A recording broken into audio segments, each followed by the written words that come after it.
Okay, the best way to understand how to be a winger is to watch the style of play of different wingers.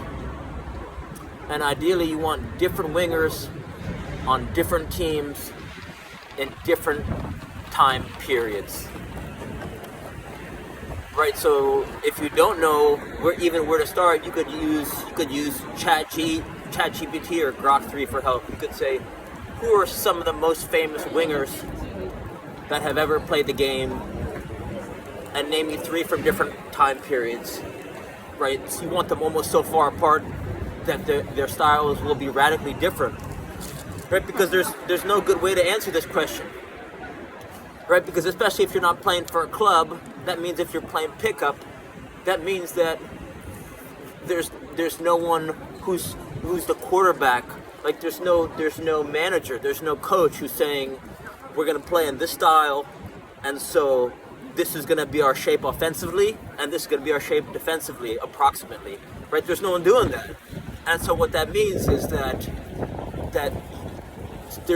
means you could improve by watching the styles of play of 3 different wingers like that, or you could go back to the fundamentals, which is what I tell everyone, which is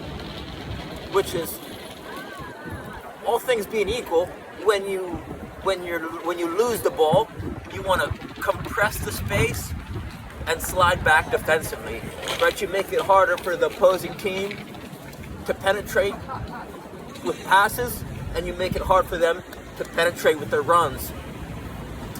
And you could argue this point, and you could say, well, some teams, when they lose the ball, they immediately high pressure, right? They try to win back the ball immediately. And so that's why this question is tough, because there's no one right answer. It depends how you play. And so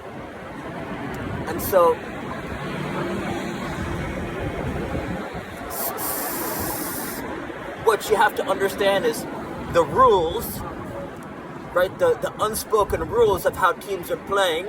Or do teams like to defend as a group, or do they like to defend individually? And once you understand those things, then you could break the rules. You could break the rules positionally. You could break the rules tactically. Right? Sometimes when you understand ballpark of how teams are operating, then this will allow you to take advantage of the other team, because they won't expect you to do things